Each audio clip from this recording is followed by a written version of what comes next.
أعوذ بالله من الشيطان الرجيم. بسم الله الرحمن الرحيم. ولولا فضل الله عليك ورحمته لهمت طائفة منهم أن يذلوك وما يذلون إلا أنفسهم وما يضرونك من شيء وأنزل الله عليك الكتاب والحكمة وعلمك ما لم تكن تعلم وكان فضل الله عليك عظيما. لا خير في كثير من نجواهم إلا من أمر بصدقة أو معروف أو إصلاح بين الناس ومن يفعل ذلك ابتغاء مرضات الله فسوف نؤتيه أجرا عظيما. ومن يشاقق الرسول من بعد ما تبين له الهدى ويتبع غير سبيل المؤمنين نوله ما تولى ونصله جهنم وساءت مصيرا. لفظی ترجمہ سورۃ النساء آیت نمبر 113 تا 115. ولولا فضل اللہ، اور اگر اللہ تبارک و تعالیٰ کا فضل نہ ہوتا، علیک آپ پر، ورحمتہ، اور اس کی رحمت اور مہربانی، لہمت تو البتہ ارادہ کر چکا تھا، طائفۃ منہم ایک گروہ ان میں سے، ان یضلوک یہ کہ آپ کو بہکا دیں، وما یضلون اور وہ نہیں بہکا سکتے، الا مگر انفسہم اپنی جانوں کو، وما یضرونک اور وہ نہیں نقصان پہنچا سکتے آپ کو، من شیء کچھ بھی،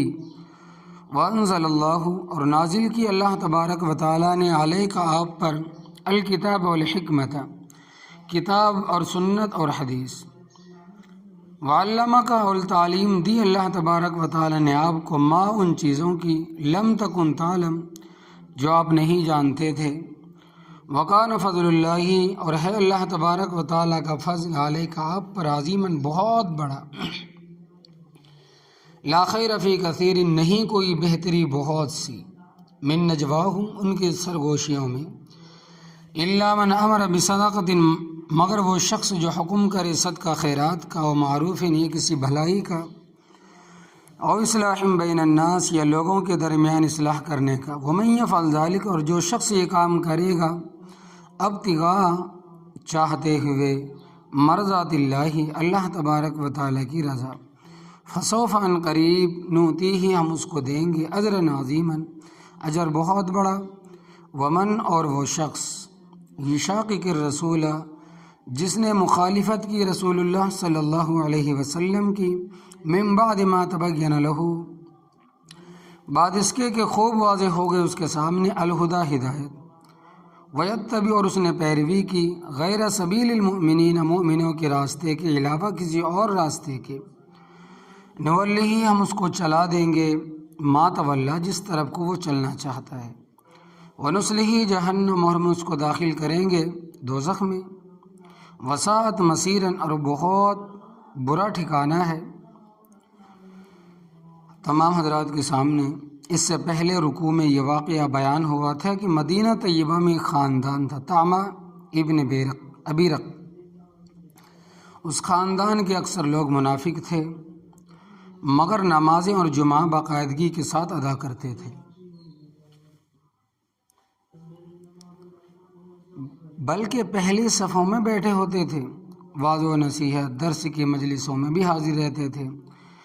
رفاع رضی اللہ تعالیٰ عنہ کھاتے پیتے گھرانے کے لوگ تھے، عمدہ لباس پہنتے تھے۔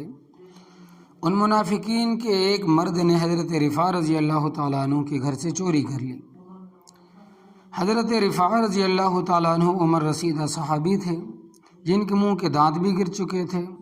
اور چلنے پھرنے سے بھی قاصر تھے۔ بشیر نامی منافق نے ان کے مکان کی پچھلی طرف سے نقب لگا کر آٹے کی بوری اور خود اور زرہ اور تلوار اٹھا لی۔ ہوشیاری یہ کی کہ سامان اپنے گھر رکھنے کے بجائے لبید نامی آدمی کے گھر رکھ دیا۔ صبح ہوئی تو حضرت رفاع رضی اللہ تعالیٰ عنہ نے اپنے بھتیجے حضرت قتادہ رضی اللہ تعالیٰ عنہ کو بلایا اور فرمایا کہ بیٹے میں تو چل پھر نہیں سکتا، منہ میں دانت نہ ہونے کی وجہ سے بات اچھی طرح سمجھا بھی نہیں سکتا، لہٰذا تو جا کر نبی کریم صلی اللہ علیہ وسلم کی خدمت میں میرا مقدمہ پیش کرو۔ چنانچہ یہ گئے اور آپ صلی اللہ علیہ وسلم کی خدمت میں مقدمہ پیش کیا۔ کہنے لگے کہ حضرت میرا تایا حضرت رفاع رضی اللہ تعالیٰ عنہ کافی عمر دراز ہے، خود آتے مگر معذور ہے، انہوں نے مجھے بھیجا، ان کی چوری ہوئی اور چور جس راستے سے بوری لے کر گیا ہے آٹا گرتا گیا ہے، اور یہ نشانات بشیر نامی آدمی کے گھر تک جاتے ہیں، ہمارا خیال یہ ہے کہ وہی ہمارا چور ہے، مگر مجلس میں جو منافق بیٹھے تھے انہوں نے سنا اور واپس جا کر رات کو میٹنگ کی، ہمارے برادری کی بہت بدنامی ہے، لہذا سب نے مل کر دفاع کیا، لہذا سب مل کر دفاع بھی کرو بچاؤ بھی،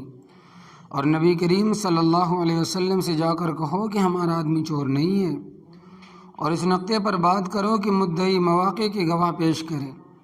اور موقع کا گواہ تو ہے کوئی نہیں، لہذا ہم پر قسم آئے گی عزت کی خاطر اٹھا لیں گے، اس طرح معاملہ رفع دفع ہو جائے گا۔ صبح کو فریقین آپ صلی اللہ علیہ وسلم کی خدمت میں پیش ہو گئے۔ آپ صلی اللہ علیہ وسلم نے مدعی حضرت قتادہ رضی اللہ تعالیٰ عنہ سے پوچھا کون کون سی چیز گئی، انہوں نے بیان کر دی، فرمایا کہ تیرا الزام کس پر ہے؟ انہوں نے کہا کہ بشیر طامی پر ہے۔ سارے منافق بول پڑے، کہنے لگے توبہ توبہ، یہ تو بڑا نیک پاک باز اور عبادت گزار آدمی ہے، نیک پاک بھی ہے، بڑا نیک ہے، عبادت گزار ہے، پاک باز ہے، تیرے پاس اگر گواہ ہے تو پیش کر۔ نبی کریم صلی اللہ علیہ وسلم نے بھی فرمایا کہ مسئلہ یہ ہے کہ البینۃ علی المدعی والیمین علی من انکر، مدعی کے ذمہ گواہ ہے اور اس کے پاس گواہ ہے نہیں تو مدعی علیہ کو قسم دینی پڑے گی، اور انہوں نے بھی یہی سوچا تھا۔ چنانچہ نبی کریم صلی اللہ علیہ وسلم نے قاعدے کے مطابق حضرت قتادہ رضی اللہ تعالیٰ عنہ سے پوچھا تیرے پاس کوئی گواہ موجود ہے کہ یہ چور ہے؟ انہوں نے کہا کہ حضرت رات کا وقت تھا، اس وقت تو دیکھنے والا کوئی نہیں تھا۔ منافق کہنے لگے کہ حضرت اس کو کہو کہ پھر ایک نیک آدمی پر چوری کا الزام کیوں لگایا ہے؟ چنانچہ نبی کریم صلی اللہ علیہ وسلم نے بھی حضرت قتادہ رضی اللہ تعالیٰ عنہ کو ڈانٹا کہ بغیر ثبوت کے ایک آدمی پر چوری کا الزام لگانا بڑی نامناسب بات ہے۔ تو اسی سلسلے میں اللہ تبارک و تعالیٰ نے پہلا رکوع بھی نازل فرمایا اور یہ رکوع بھی نازل فرمایا۔ پہلے رکوع میں فرمایا کہ یہ منافق خائن لوگ ہیں، ان کی طرفداری نہ کرو، اور اس رکوع میں فرمایا کہ ولولا فضل اللہ علیک ورحمتہ، اور اگر اللہ تبارک و تعالیٰ کا آپ پر فضل نہ ہوتا، مہربانی نہ ہوتی، لہمت طائفۃ منہم ان یضلوک، تو البتہ ایک گروہ ان میں سے ارادہ کر چکا تھا کہ یہ آپ کو حقیقت سے بہکا دیں، کہ غلط فہمی میں رکھیں، کیونکہ انہوں نے عزم کو کر رکھا تھا، پہلے ارادہ کر رکھا تھا اپنے آدمی کو بچانا ہے، مگر اللہ تبارک و تعالیٰ کے فضل سے آپ بچ گئے۔ وما یضلون الا انفسهم، اور وہ نہیں بہکا سکتے مگر اپنی جانوں کو، ان کی شرارت کا وبال ان کی جانوں پر پڑتا۔ وما یضرونک من شیء، اور وہ نہیں نقصان پہنچا سکتے آپ کو کچھ بھی، کیونکہ اللہ تبارک و تعالیٰ نے اپنے فضل سے تمہیں ان کی خیانت کی اطلاع دی۔ یہ لوگ خائن ہے، بددیانت ہے، چور ہے، اور چوروں کی حمایتی ہے، ان کا ساتھ نہ دینا۔ وَأَنزَلَ اللَّهُ عَلَيْكَ الْكِتَابَ وَالْحِكْمَةَ، اور نازل کی اللہ تبارک و تعالیٰ نے آپ پر کتاب اور سنت۔ یہ کتاب قرآن کریم تمام آسمانی کتابوں میں سے افضل ترین کتاب ہے، اس کا پڑھنا ثواب ہے، اس کا سمجھنا ثواب ہے، اس کو ہاتھ لگانا بھی ثواب، یہاں تک کہ اس کو محبت کی نگاہ سے دیکھنا بھی ثواب، اس پر عمل کرنا ذریعہ نجات ہے۔ اللہ تبارک و تعالیٰ نے اپنے فضل و کرم سے ہمارے جیسے گناہ گاروں کو یہ کتاب نازل فرمائی ہے۔ کاش کہ ہم اس کو سمجھیں، اس پر عمل کریں۔ تورات، انجیل، زبور آسمانی کتابیں، صحیفے ہیں، اپنے اپنے زمانے میں بالکل برحق تھی، مگر اس وقت دنیا میں اس کا کوئی وجود نہیں ہے، کیونکہ اپنی اصل شکل میں ان میں سے کوئی بھی نہیں مل سکتی۔ آسمانی کتابوں میں صرف قرآن مجید ہے جو اپنی اصلی شکل میں موجود ہے، اور یہ بات صرف ہم نہیں کہتے بلکہ پادری صاحبان کو بھی اقرار ہے کہ اصلی کتاب ہمارے پاس موجود نہیں ہے، بلکہ وہ اس کتاب سے بھی قاصر ہے کہ ان کی کتاب کی اصلی زبان کیا تھی، یعنی انجیل کس زبان میں نازل ہوئی تھی۔ یہ شرف صرف ہمیں حاصل ہے کہ ہماری کتاب الحمدللہ اپنی اصلی شکل میں موجود ہے، جس شکل میں لوح محفوظ میں موجود تھی، حضرت جبرائیل علیہ السلام کی زبان پر تھی اور نبی کریم صلی اللہ علیہ وسلم کی زبان مبارک پر تھی۔ جو صحابہ کرام رضی اللہ تعالیٰ عنہ اجمعین پڑھی اور تابعین رحمۃ اللہ علیہ کو پہنچائی، صحابہ نے جس کتاب کو پڑھی اور تابعین رحمۃ اللہ علیہ کو پہنچائی اور پڑھائی، انہوں نے تابعین کو، اور آج تک ہمارے پاس موجود ہے، اور انشاءاللہ تبارک و تعالیٰ قیامت تک موجود رہے گی۔ اور حکمت سے مراد سنت اور حدیث ہے، قرآن کریم کی طرح حدیث بھی نازل ہوئی ہے۔ فرق صرف اتنا ہے کہ قرآن پاک کے الفاظ بھی اللہ تبارک و تعالیٰ کی طرف سے اور مفہوم بھی اللہ تبارک و تعالیٰ کی طرف سے، اور یہ الفاظ لوح محفوظ میں تھے اور حضرت جبرائیل علیہ السلام لے کر آئے تھے۔ نبی کریم صلی اللہ علیہ وسلم نے اپنی پاک زبان سے تلاوت فرمائے، اور حدیث کا مفہوم اللہ تبارک و تعالیٰ کی طرف سے ہوتا تھا، اس کو آپ صلی اللہ علیہ وسلم کے اپنے الفاظ میں بیان فرما دیتے تھے، یعنی جبرائیل علیہ السلام اللہ تبارک و تعالیٰ کا حکم پہنچا دیتے تھے اور نبی کریم صلی اللہ علیہ وسلم اپنی زبان میں بیان کرتے تھے، یعنی اپنے الفاظ میں تفسیر فرما دیتے تھے۔ تو سنت اور حدیث بھی ہمارے دین کا حصہ ہے، اور یقین جانو کہ اگر ہم حدیث کو نہیں مانتے تو ہمیں قرآن بھی سمجھ میں نہیں آ سکتا۔ چنانچہ کئی مرتبہ عرض کر چکا ہوں کہ قرآن پاک میں اقیم الصلاۃ کا لفظ آتا ہے، نماز قائم کرو، مگر قرآن پاک میں نہ تو نماز کا طریقہ بیان ہوا کہ کس طرح قائم کرنی ہے، نہ رکعت کا ذکر ہے کہ صبح کی نماز میں کتنی رکعتیں، ظہر کی نماز کتنی رکعتیں، عصر کی کتنی ہیں، مغرب کی کتنی، عشاء کی کتنی، یہ تمام حدیث پاک میں ہے۔ لہٰذا اگر ہم حدیث کو نہیں مانتے، اقیم الصلاۃ، ہم اس پر عمل نہیں کر سکتے۔ اسی طرح وآتوا الزکوٰۃ کا حکم قرآن پاک میں ہے کہ زکوٰۃ ادا کرو، مگر سونے کی زکوٰۃ کیا نصاب، چاندی کے کیا نصاب، اونٹوں کا کیا نصاب ہے، گائے بھینس کتنی ہو تو ان پر زکوٰۃ واجب ہے، اور بکریوں کا کیا نصاب ہے، یہ کہ سال گزرنے کے بعد زکوٰۃ واجب ہوتی ہے۔ ان میں سے کسی شے کا ذکر قرآن پاک میں نہیں، یہ سب چیزیں حدیث پاک میں ہیں۔ اسلام کے بنیادی ارکان میں سے ایک رکن حج ہے، قرآن پاک میں صرف اتنا آتا ہے کہ وَلْيَطَّوَّفُوا بِالْبَيْتِ الْعَتِيقِ، اور حاجیوں کو چاہیے کہ اللہ تبارک و تعالیٰ کے پرانے گھر کا طواف کرے، مگر یہ تفصیل کے کتنے چکر لگائیں، کہاں سے شروع کریں، کہاں ختم کریں، یہ حدیث پاک میں ہے۔ اس لیے جس طرح قرآن پاک ہمارا دین ہے، حدیث بھی ہمارا دین ہے۔ منکرین حدیث نے محض اپنی خواہش کے مطابق قرآن کریم کو سمجھنے کی کوشش کی، اور حدیث کا انہوں نے بالکل انکار کر دیا، اور کہتے ہیں کہ ہم نے حدیث کا انکار اختلاف سے بچنے کے لیے کیا ہے، کیونکہ حدیث ماننے سے اختلاف پیدا ہوتا ہے۔ کوئی کہتا ہے کہ رفع یدین کرو، کوئی کہتا ہے کہ نہ کرو، کوئی کہتا ہے کہ آمین بلند آواز سے کہو، اور کوئی کہتا ہے کہ آمین آہستہ کہو، کوئی کہتا ہے کہ امام کے پیچھے سورہ فاتحہ پڑھو، کوئی کہتا ہے کہ نہ پڑھو۔ سارے اختلاف حدیث کے ماننے کی وجہ سے ہے، لہٰذا ہم کہتے ہیں کہ حدیث نہ مانو۔ بے شک یہ اختلافات موجود ہیں، مگر فروعات میں ہیں، اصول میں تو کوئی اختلاف نہیں۔ مثلا ان میں سے اختلاف ہے کہ رکوع میں جاتے وقت اور رکوع سے سر اٹھاتے وقت رفع یدین کرنا ہے یہ نہیں، تو ایک طبقہ کہتا ہے کہ مستحب، دوسرا طبقہ کہتا ہے کہ نہ کرنا مستحب، اور مستحب کا معنی ہے کرو گے تو ثواب ملے گا، نہ کرو گے تو کوئی گناہ نہیں۔ لیکن ان میں سے کوئی طبقہ اصل کا تو منکر ہے نہیں کہ نمازیں 5 نہیں ہے، یا تعداد رکعت میں سے کوئی اختلاف نہیں ہے، فجر کے کتنے فرض ہے، ظہر کے کتنے ہیں، یا عصر کے کتنے فرض ہیں یا مغرب کے اور عشاء کے کتنے فرض ہیں، اس میں تو کسی کا کوئی اختلاف نہیں ہے۔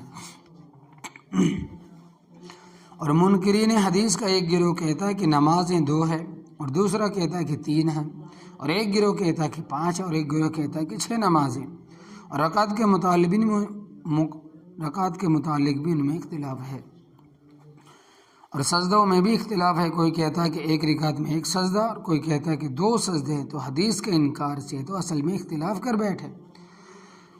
عربی زبان کا محاورہ ہے کہ فر من المطری وقام تحت المیزاب، کہ بارش سے بچنے کے لیے بھاگا اور پرنالے کے نیچے کھڑا ہو گیا۔ بھائی تم تو پرنالے کے نیچے کھڑا ہو گئے ہو، ہمارا اختلاف تو فروعات میں سے ہے، اصولوں میں سے تو نہیں، اور تمہارا تو اصولوں میں اختلاف ہے، رفع دین کا مسئلہ فروعی ہے، اولا غیر اولا کا اختلاف ہے۔ البتہ بعض کم سمجھ لوگ اس پر زور لگاتے ہیں کہ جس نے رفع دین نہیں کیا اس کی نماز نہیں ہوتی، اور لوگوں کو وہم میں ڈالتے ہیں کہ تمہاری نمازیں نہیں ہوتی۔ یہ دین میں غلو ہے۔ سعودیہ میں تو کوئی جھگڑا نہیں ہوتا، وہاں کرنے والے بھی ہے، رفع دین نہ کرنے والے بھی ہے، اس لیے سارے سمجھتے ہیں کہ اختلافی مسئلہ ہے، مگر اصل میں کوئی اختلاف نہیں ہے۔ لہٰذا ساتھیوں، یاد رکھنا کہ حدیث بھی دین کی بنیاد ہے، اور حدیث کے بغیر قرآن کریم نہیں سمجھ آ سکتا، اور جس طرح قرآن کریم سمجھنے کے لیے حدیث درکار ہے، اسی طرح قرآن اور حدیث کو سمجھنے والے بھی درکار ہے۔ صحابہ کرام رضی اللہ تعالیٰ عنہم، تابعین رحمۃ اللہ علیہ، طبع تابعین رحمۃ اللہ علیہ، ائمہ مجتہدین رحمۃ اللہ علیہ،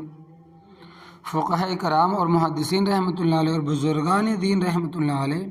ان حضرات کے بغیر ہم کچھ بھی نہیں سمجھ سکتے۔ ان لوگوں کی خدمات ہے کہ انہوں نے قرآن و سنت کو ہم تک پہنچائی، ان کی بڑی خدمت ہے۔ اگر اگر ہماری کوئی چیز راستے میں گر پڑے، مثلاً بٹوا گر جائے، کوئی شخص وہ ہمارے تک پہنچا دے، تو ہم اس کا کتنا شکریہ ادا کرتے ہیں اور کہتے ہیں کہ تیری مہربانی، جزاک اللہ خیراً، اللہ تبارک و تعالیٰ تجھے جزائے خیر عطا فرمائے کہ تو نے میری چیز مجھ تک پہنچا دی۔ اور ان لوگوں نے تو دین کے سارے مسئلے اصل شکل میں ہم تک پہنچائے ہیں، اور ان کی محنت اور کوشش ہے کہ دین اصل شکل میں موجود ہے، اور موجود رہے گا تو ان کے بغیر بھی دین سمجھ نہیں آ سکتا۔ آگے اللہ تبارک و تعالیٰ فرماتے ہیں کہ وَعَلَّمَكَ مَا لَمْ تَكُن تَعْلَمُ، اور تعلیم دی اللہ تبارک و تعالیٰ نے آپ کو ان چیزوں کی جو آپ پہلے نہیں جانتے تھے۔ یہ اللہ تبارک و تعالیٰ نے آپ صلی اللہ علیہ وسلم پر فضل فرمایا۔ وَكَانَ فَضْلُ اللَّهِ عَلَيْكَ عَظِيمًا، اور ہے اللہ تبارک و تعالیٰ کا فضل آپ پر بہت بڑا۔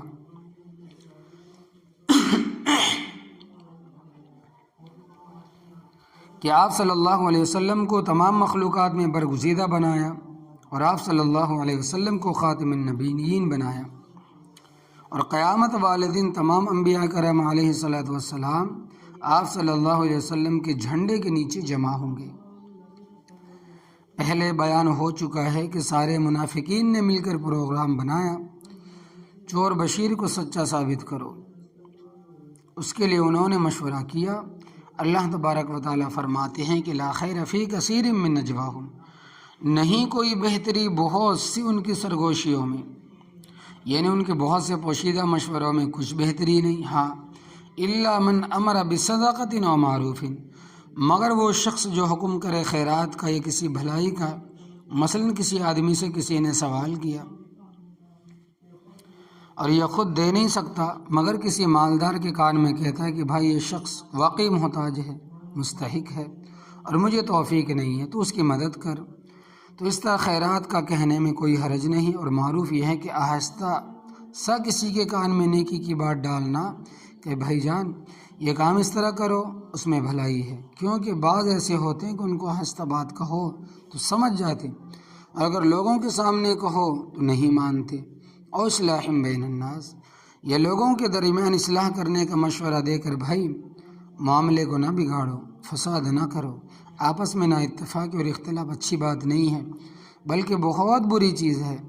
تو ایسا مشورہ بھی صحیح ہے۔ وَمَن يَفْعَلْ ذَلِكَ ابْتِغَاءَ مَرْضَاتِ اللَّهِ، اور جو شخص یہ کام کرے اللہ تبارک و تعالیٰ کی رضا چاہتے ہوئے فسوف نؤتیہ اجرا عظیما، پسند قریب ہم اس کو دیں گے اجر بہت بڑا۔ اور برے کاموں کے لیے مشورہ کرنا اور چور کو سچا ثابت کرنے کے لیے مشورہ کرنا، اللہ تبارک و تعالیٰ کے حکم اور نبی کریم صلی اللہ علیہ وسلم کے حکم کو ٹالنے کے لیے مشورہ کرنا حرام، بہت بڑا گناہ ہے۔ پہلے تفصیل کے ساتھ یہ بات گزر چکی ہے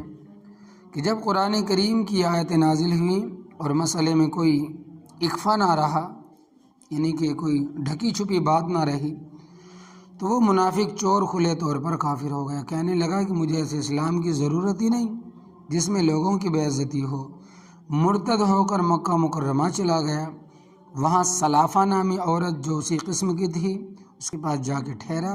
اس نے کہا کہ میرے پاس تو کھانے کے لیے کوئی چیز ہے نہیں، لہذا تو اپنے ہاتھ کی صفائی دکھا اور مال لے کر آ، مل کر کھائیں، اور عادتیں تو نہیں جاتی، اور اگر اچھے کام کی عادت ہو جائے تو اچھا ہے، اس سے عبادت بھی آسانی ہو جاتی ہے۔ بہرحال اس نے ایک جگہ جا کر نقب زنی کی، وہ دیوار گری یا اس کے نیچے آ کر دب کر مر گیا اور ایمان والوں سے جدا ہو گیا۔ تو اللہ تبارک و تعالیٰ فرماتے ہیں کہ وَمَن يُشَاقِقِ الرَّسُولَ مِن بَعْدِ مَا تَبَيَّنَ لَهُ الْهُدَىٰ، اور جس شخص نے مخالفت کی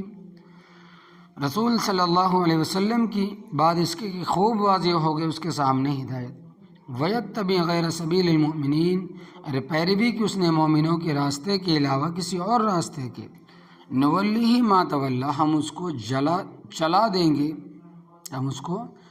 اسی راستے پر چلا دیں گے جس طرف وہ چلنا چاہتا ہے۔ اللہ تبارک و تعالیٰ ہر آدمی کو اختیار دیا ہے،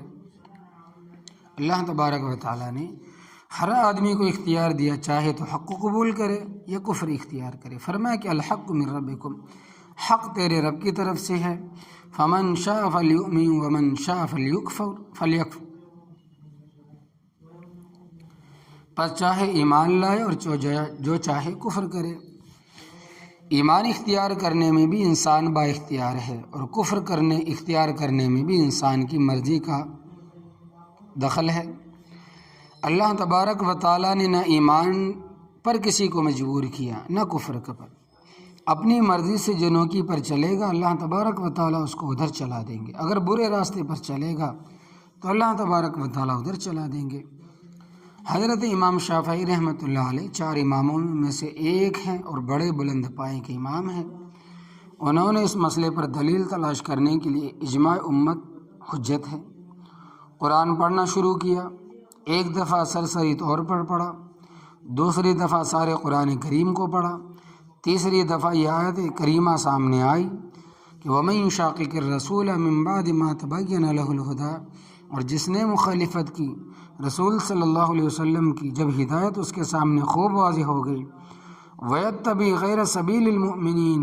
اور اس نے پیروی کی مومنوں کے راستے کے علاوہ کسی اور راستے کے، نُوَلِّهِ مَا تَوَلَّىٰ، ہم اس کو چلا دیں گے جس طرف وہ چلنا چاہتا ہے، وَنُصْلِهِ جَهَنَّمَ، اور ہم اس کو داخل کریں گے دوزخ میں، وَسَاءَتْ مَصِيرًا، اور وہ بہت بڑا ٹھکانہ ہے۔ تو فرماتے ہیں کہ جملہ وَيَتَّبِعْ غَيْرَ سَبِيلِ الْمُؤْمِنِينَ وہ چلتا ہے مومنوں کے راستے کے علاوہ کسی اور راستے پر سے، مسئلہ واضح ہو گیا کہ اجماع بھی اسی طرح قطعی حجت اور دلیل ہے جس طرح قرآن کریم اور حدیث متواتر قطعی دلیل اور حجت ہے، لہٰذا مومنوں کے اجماع کا منکر قرآن کا منکر ہے۔ مومنوں سے مراد صحابہ کرام رضی اللہ تعالیٰ عنہم اجمعین، تابعین، تبع تابعین رحمۃ اللہ علیہ، اس دور کے مسلمانوں نے جن جن مسائل پر اتفاق کیا ہے وہ حجت ہے، لہٰذا ان کا راستہ چھوڑ کر اگر کوئی دوسرے راستے پر رہے گا، اللہ تبارک و تعالیٰ فرماتے ہیں کہ وَنُصْلِهِ جَهَنَّمَ، داخل کریں گے ہم اس کو دوزخ میں، کیونکہ نجات کا جو وہ راستہ ہے، کیونکہ نجات کا راستہ وہ ہے جو اللہ تبارک و تعالیٰ کے پیغمبر نبی کریم صلی اللہ علیہ وسلم نے بیان کی اور ایمان والے اس پر چلے، وسعت مصیرن، اور وہ دوزخ بہت برا ٹھکانہ ہے۔ اللہ تبارک و تعالیٰ اپنے فضل و کرم سے ہر مسلمان مرد عورت کو اس سے بچائے اور محفوظ رکھے، آمین یا رب العالمین۔